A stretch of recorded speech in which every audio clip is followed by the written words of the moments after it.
Today's story, we will take a deep dive into everything shaping the Cowboys offseason so far.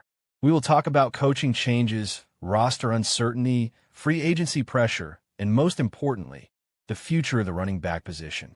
We'll explore why the Cowboys moved on from defensive coordinator Matt Eberflus, what that decision says about the team's direction, and how one major free agent situation could define Dallas' identity going forward. We are not here for hot takes or quick reactions. This is a long-form conversation, a full breakdown meant to give context, clarity, and perspective. By the end of this episode, you'll understand not just what the Cowboys might do, but why these decisions matter so much. The Cowboys enter the offseason under the microscope. The Dallas Cowboys never experience a quiet offseason. Whether the team wins big or falls short, the spotlight is always on them. This year is no different. After a disappointing campaign marked by inconsistency and defensive struggles, Dallas entered the offseason knowing change was inevitable. Fans expected accountability. Analysts demanded answers, and the front office responded quickly.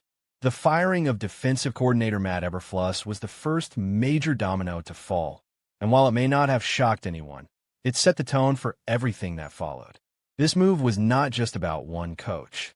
It was a signal that the Cowboys understand the urgency of the moment and recognize that standing still is not an option. Why Matt Eberflus had to go? Matt Eberflus arrived in Dallas with a reputation as a disciplined defensive mind. Early on, there was hope that his system would bring stability and toughness to a unit that needed both. But as the season unfolded, those hopes faded. The Cowboys' defense struggled in nearly every measurable category. Missed tackles, blown coverages, poor third-down efficiency, and an inability to stop the run became weekly storylines. Opposing offenses seemed to find success far too easily, and the defense failed to complement an offense that often did enough to win games. Even after the mid-season trade for Quinnen Williams, which briefly sparked optimism, the improvement was short-lived. The defense showed flashes, but flashes are not enough in the NFL. Consistency wins games, and Dallas simply did not have it. In the end, Eberflus became the most visible symbol of the defense's failures. Letting him go was less about blame and more about reset. The Cowboys needed a fresh start. Coaching changes and what they reveal about Dallas' strategy. Coaching changes are rarely isolated decisions. They usually reflect a broader organizational philosophy. In this case, the Cowboys' decision to move on from Eberflus suggests that the front office is prioritizing immediate improvement over long-term patience. Dallas is not rebuilding. This is a team that believes it can compete now. With veteran stars, a proven quarterback, and playoff expectations, the margin for error is slim.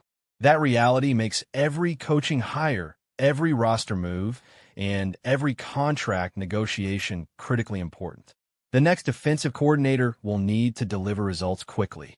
There will be no long adjustment period. The Cowboys are in win-now mode, whether they admit it publicly or not. The other major question, the future of Javonte Williams. While coaching changes grab headlines, roster decisions often have a bigger impact on the field. One of the most important questions Dallas faces this offseason is whether they can retain running back Javonte Williams. Williams just completed the best season of his career. He was explosive, reliable, and productive. More importantly, he became a central part of the Cowboys' offensive identity. When Dallas needed tough yards, big plays, or a spark, Williams delivered. That kind of performance does not come cheap. And now, the Cowboys face a familiar problem: how to keep a rising star without breaking the bank. Javonte Williams' breakout season in context. To understand why Williams is so valuable, you have to look beyond raw statistics. His impact went deeper than yards and touchdowns. He gave the offense balance. He forced defenses to respect the run. He opened up play-action opportunities and took pressure off the passing game. Week after week, Williams showed vision, power, and patience. He ran with confidence and urgency, traits that are contagious in a locker room. Teammates fed off his energy, and fans quickly embraced him as a core piece of the offense. That kind of production is exactly what teams look for in free agency. And unfortunately for Dallas, they're not the only team that noticed. The financial reality of free agency. Williams played the 2025 season on a one-year, $3 million deal. That contract now looks like a bargain. With free agency approaching, his market value has skyrocketed. According to projections, Williams could command a multi-year deal worth over $20 million. That is a significant investment, especially for a team already managing multiple large contracts across the roster. This is where tough decisions come in. The Cowboys must weigh Williams' importance against their financial flexibility. Paying him means sacrificing resources elsewhere. Letting him walk means replacing a proven playmaker. Neither option is painless. Why the New York Jets are a serious threat. Analysts believe the New York Jets are one of the strongest contenders to sign Williams. The Jets have cap space, a clear need at running back, and a roster that could benefit greatly from his skill set. A projected 3-year, $20 million deal makes sense from their perspective. For Williams, it represents security and recognition. For Dallas, it represents a looming loss. If the Cowboys are unwilling or unable to match that offer, they must be ready with a backup plan or J.K. Dobbins, a possible replacement option. If Williams leaves, the Cowboys will need another running back capable of carrying a significant workload. One name that continues to surface in discussions is J.K. Dobbins. Dobbins' career has been defined by both promise and frustration. When healthy, he is dynamic and efficient. He runs with burst and has proven he can be productive at the NFL level. However, injuries have followed him throughout his career. Missed games and shortened seasons have prevented him from securing long-term stability.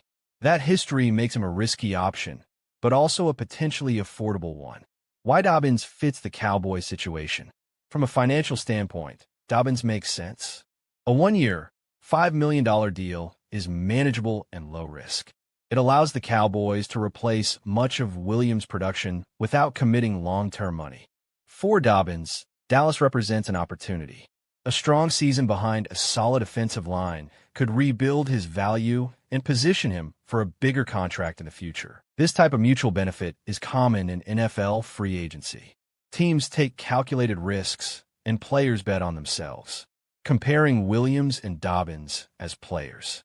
While Williams and Dobbins are both talented, they are not identical.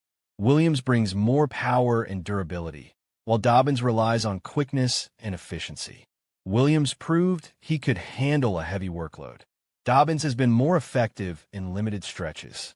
The Cowboys would need to adjust their offensive approach if they make this switch. That adjustment is not impossible, but it requires careful planning and realistic expectations. Lessons from past Cowboys running back decisions. The Cowboys have a long history of difficult running back decisions.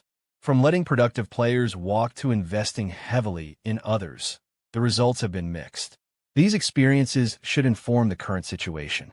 Overpaying can limit flexibility. Underinvesting can weaken the offense. Finding the right balance is critical. The front office must learn from the past if it wants to get this right. The bigger picture, identity and direction. At its core, this offseason is about identity. What kind of team do the Cowboys want to be? Are they built around power football, balance, and control? Or are they shifting toward a more flexible, cost-efficient model? The decisions at defensive coordinator and running back will help answer those questions. They will reveal whether Dallas is committed to continuity or ready for transformation. Why this offseason matters more than most. Some offseasons are about fine-tuning. Others are about survival. This one feels like a turning point. The Cowboys have talent. They have resources. What they need now is clarity. Fans want direction. Players want stability. Coaches want support. How Dallas handles the next few months will shape not only the 2026 season, but the legacy of this current era. Final thoughts. Waiting for the next move. As we wrap up this episode, one thing is clear. The Dallas Cowboys are entering a defining offseason. The firing of Matt Eberflus was just the beginning. The future of Javonte Williams may be the next major test.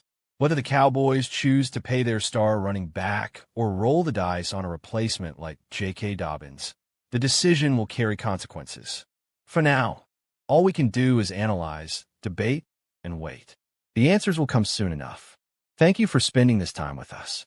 Stay tuned because the Cowboys' offseason story is only just beginning, everyone. Today, we're diving deep into a major development coming out of Dallas. The Cowboys have officially moved on from defensive coordinator Matt Eberflus. This decision has already sent shockwaves across the NFL landscape. Whether you agree with the move or not, one thing is clear. Dallas is at a crossroads defensively. This roster still has elite talent, still has playoff expectations, and still plays under the brightest lights in football.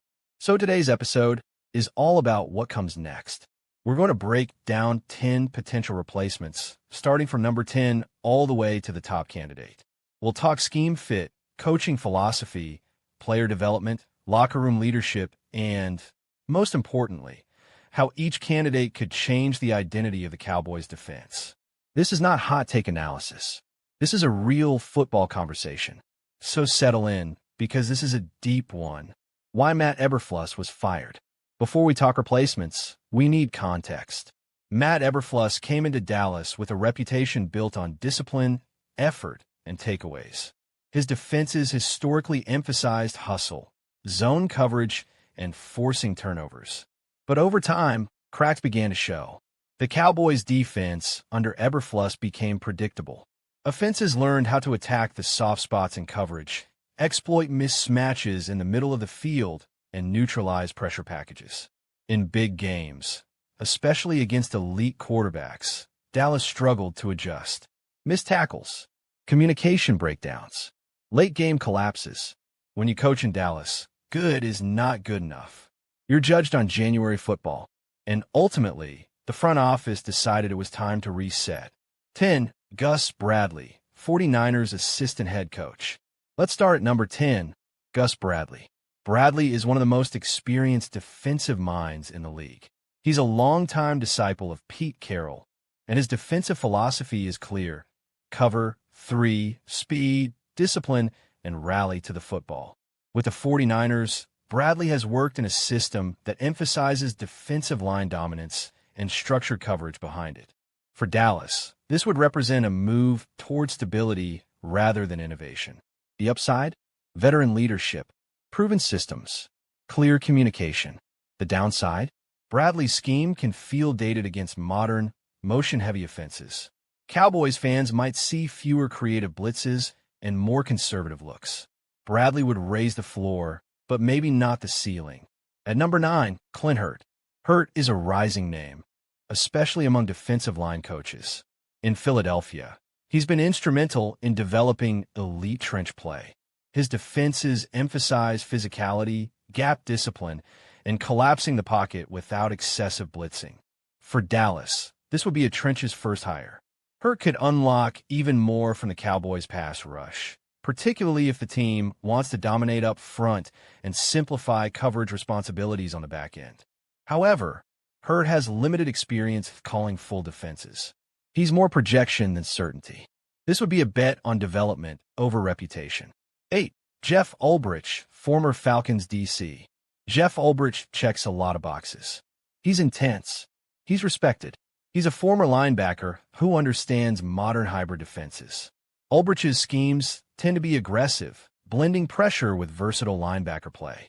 In Dallas, that could translate into more creativity in the front seven and more flexibility against the run. The concern?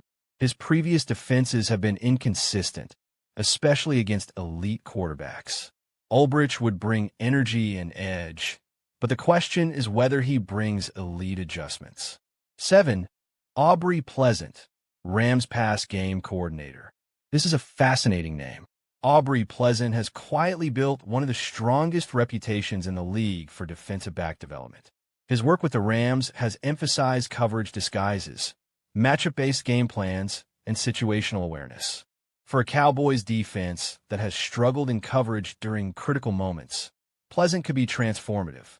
He represents the modern defensive mind, adaptable, detail-oriented, and player-centric. The risk? Limited experience as a full defensive coordinator. But sometimes the next great coordinator comes from exactly this background. 6. Dennard Wilson, Titans DC. Dennard Wilson brings toughness. His defenses are physical disciplined, and built to survive in ugly games.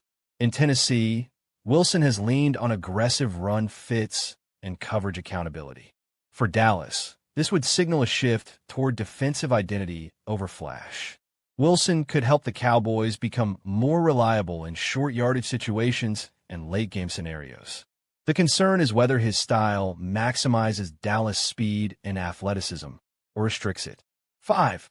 Al Harris, Bears DB coach. Cowboys fans know this name. Al Harris understands the culture, the expectations, and the pressure of Dallas. As a defensive backs coach, he's earned respect for his ability to teach technique and confidence. Promoting Harris would create continuity and locker room buy-in. But the leap from position coach to full defensive coordinator is massive. This would be an emotional hire, not necessarily a strategic one. 4. Fired head coaches. This category matters. Recently fired head coaches often become elite coordinators. They've seen everything. They've failed. They've learned. Dallas could target someone hungry, experienced, and eager to rebuild their reputation. This option offers the highest floor, but depends entirely on who becomes available. 3. Jim Schwartz, Browns DC. Now we're getting serious. Jim Schwartz is one of the most respected defensive coordinators in football. His defenses are aggressive, attacking, and relentless. Schwartz believes in dictating terms. He doesn't wait for offenses to make mistakes. He forces them. In Dallas, Schwartz could unleash the pass rush and simplify reads for the secondary. The concern? His style can be boom or bust. But in a league where pressure wins, Schwartz makes sense. 2. Jim Leonhard, Broncos pass game coordinator. Jim Leonhard is a coach's coach. Elite football IQ, modern schematic understanding, strong communicator. Leonhard blends college innovation with NFL structure. His defenses disguise coverage, adapt weakly, and emphasize situational mastery. For Dallas, this would be a future-focused hire. He could modernize the defense without sacrificing toughness. 1. Brian Flores, Vikings DC. At number 1, and it's not close, Brian Flores. Flores is exactly what Dallas needs. Aggressive, fearless, adaptive. His defense's attack protections confuse quarterbacks and punish mistakes. Flores doesn't run one system. He runs game plans.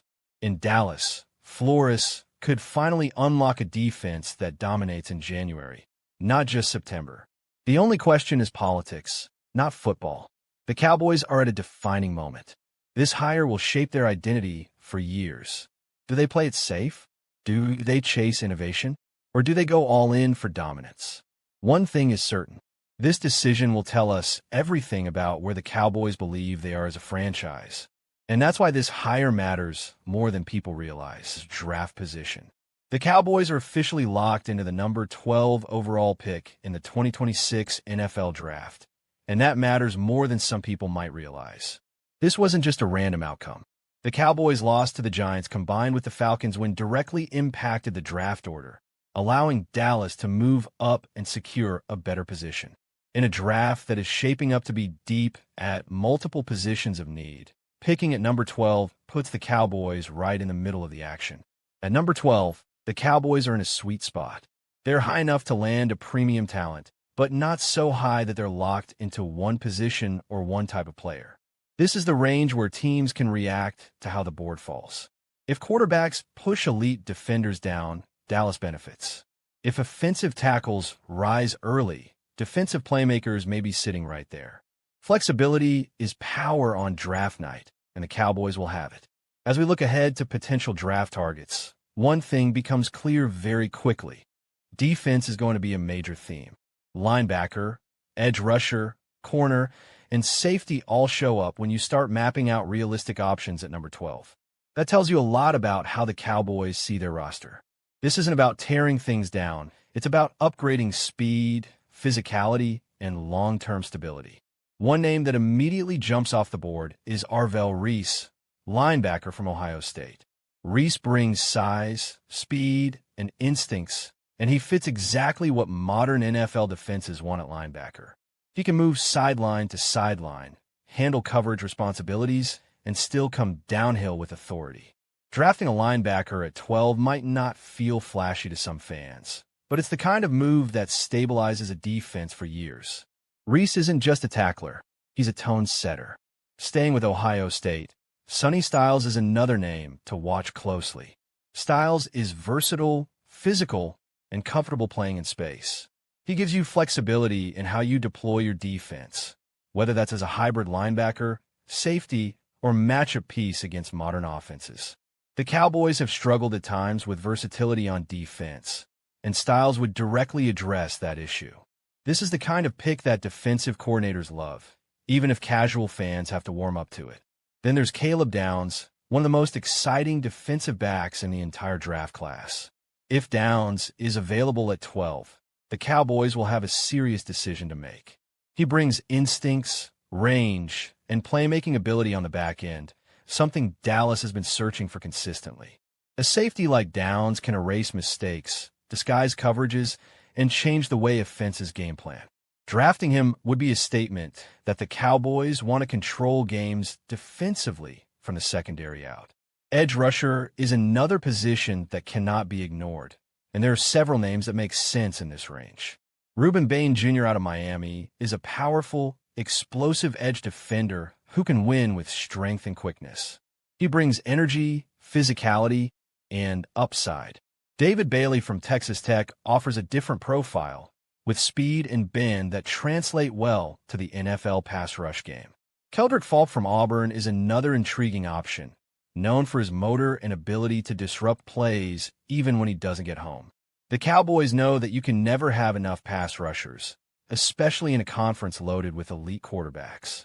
Cornerback also looms large, especially with names like Mansour Delane from LSU and Jermid McCoy from Tennessee.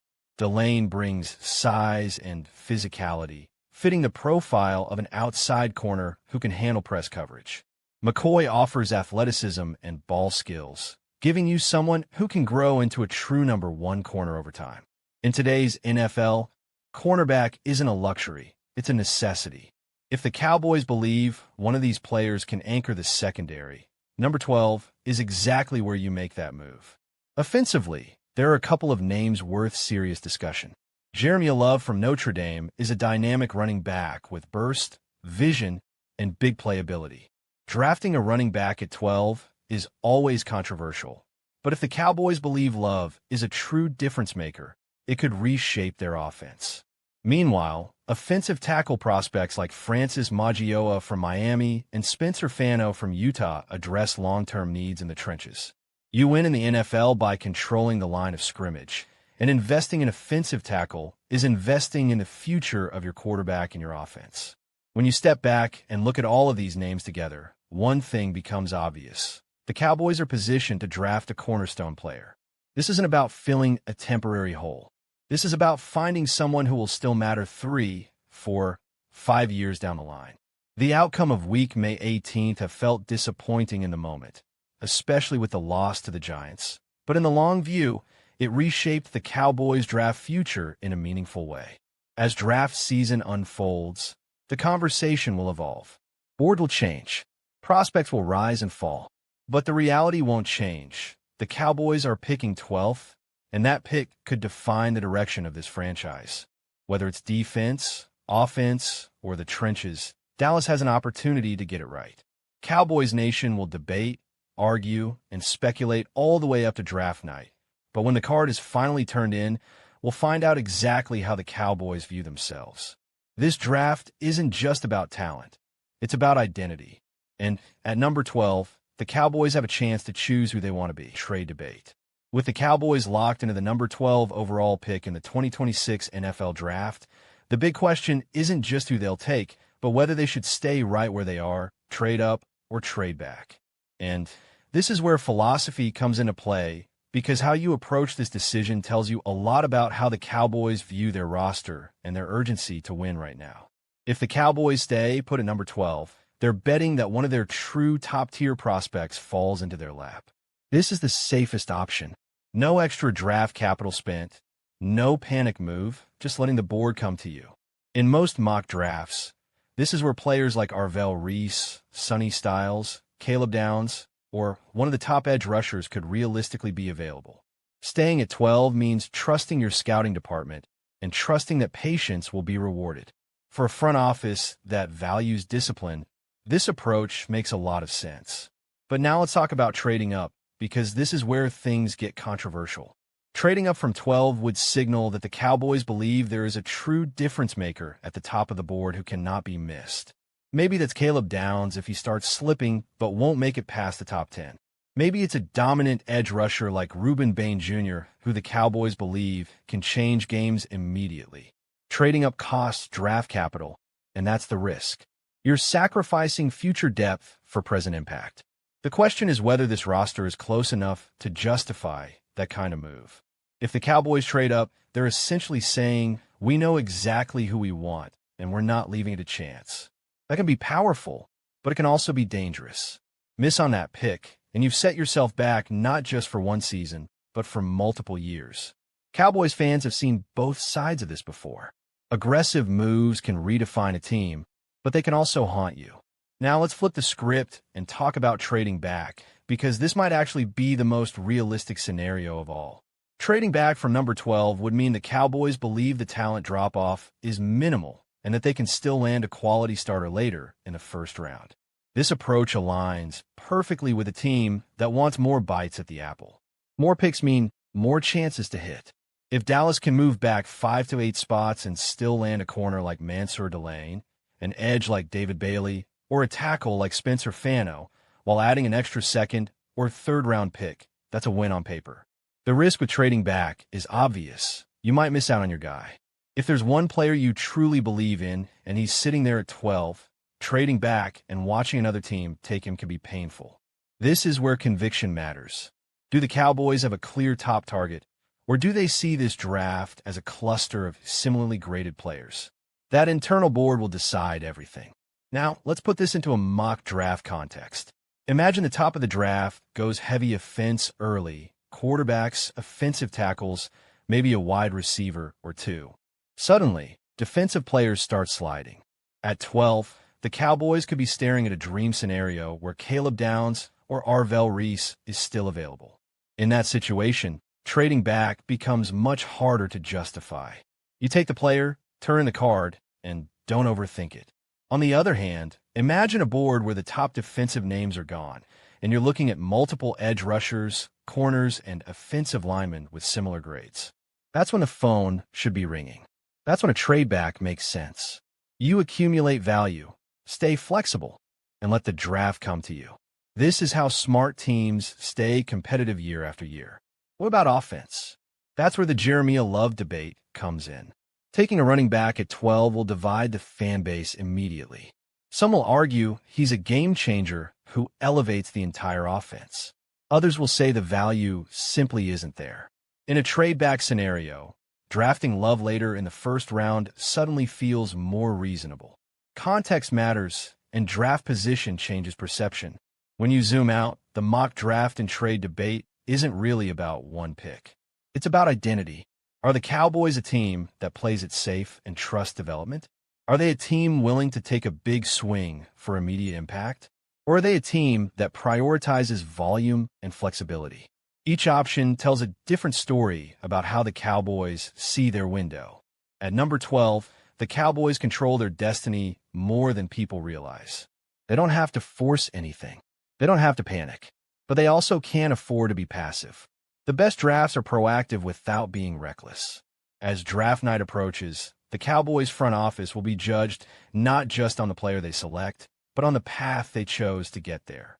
Whether they stay, move up, or move back, that decision will echo long after the pick is announced.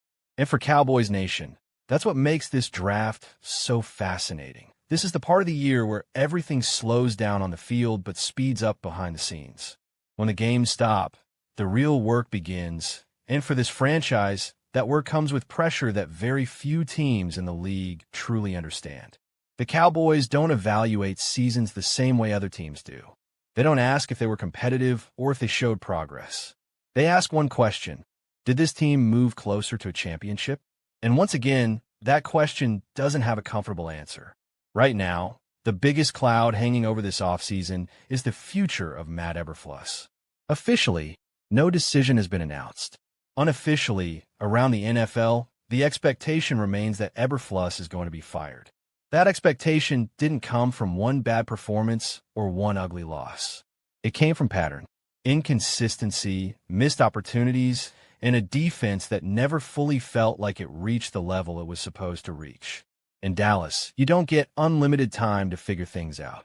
The standard is immediate impact, and when that standard isn't met, patience wears thin very quickly.